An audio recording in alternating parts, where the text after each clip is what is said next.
Welcome back to Simply Sports Science for everything you need for IB Sports Science and GCSE PE. Let's start with a simple question. Why do some athletes get injured more than others? Two players can be in the same game, make the same movement, even be involved in the same tackle, and yet one walks away fine while the other ends up injured. So what's going on? Well, in sports science, we don't usually just blame one thing. Instead, we look at a much bigger picture. Because injury doesn't normally happen due to a single cause. It happens because of a combination of risk factors. And the key idea you'll need to understand is this. Injury risk is the result of a complex interaction between internal and external factors that make an individual more susceptible to injury. So let's break that down. First, what do we mean by risk factors? Well, a risk factor is anything that increases the likelihood of injury. It doesn't guarantee that an injury will happen, but it makes it more likely.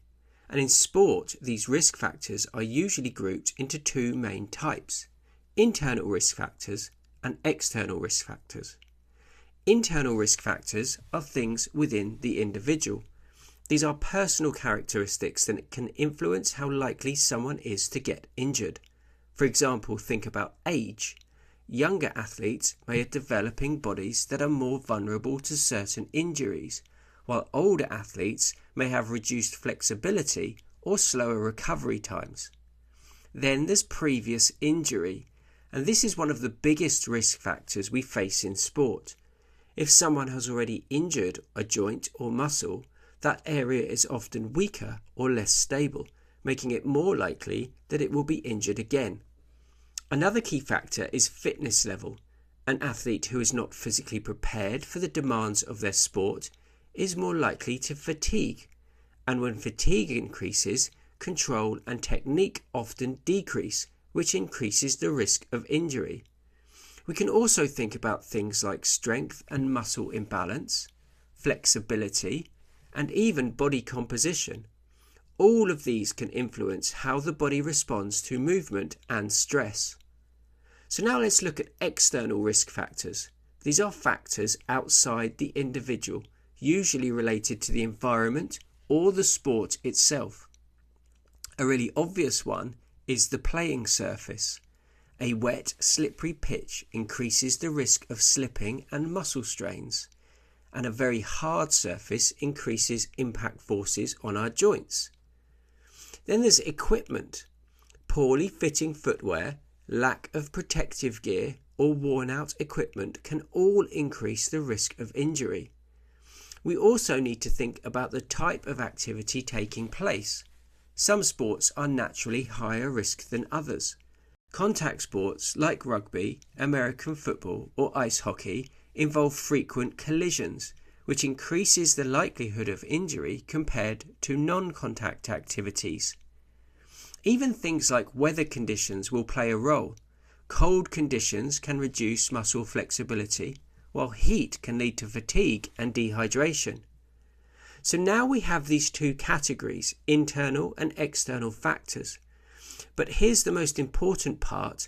Injury doesn't usually happen because of just one of these. It happens when they interact.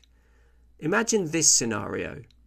A football player is coming back from a previous ankle injury. That's an internal risk factor. They're slightly less stable than they used to be. Now add in an external factor. The pitch is wet and slippery. Then add another internal factor. They're fatigued late in the game.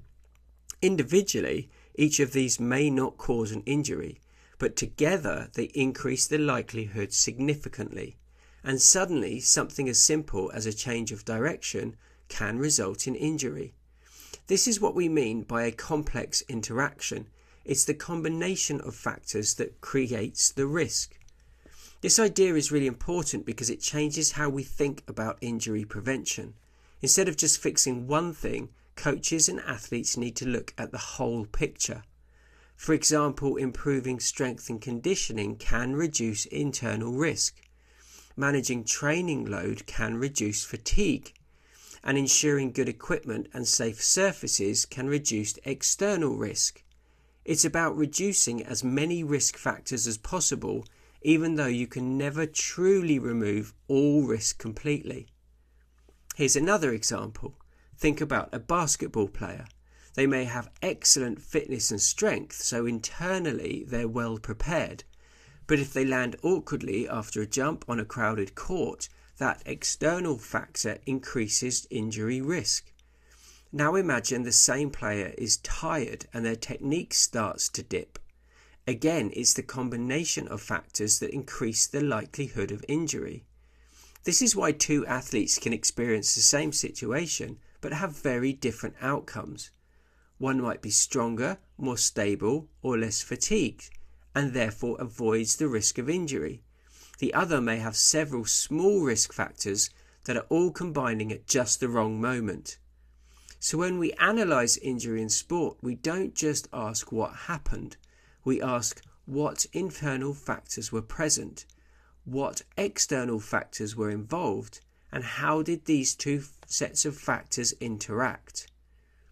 So to bring this all together, internal risk factors are things like age, fitness, previous injury, and general strength and flexibility, whilst external risk factors include the playing surface, the equipment, the type of activity being played, and any environmental conditions such as weather.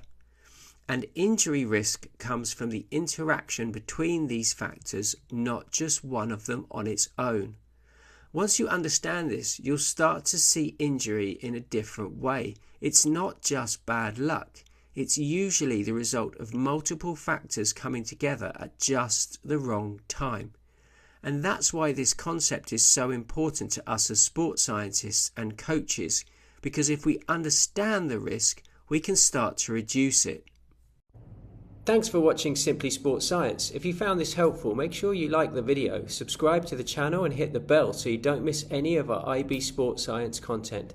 We've got revision guides, exam tips and clear explanations to help you be successful. And don't forget to visit us at www.simplysportscience.co.uk. Join us again next time where we'll keep making sports science simple.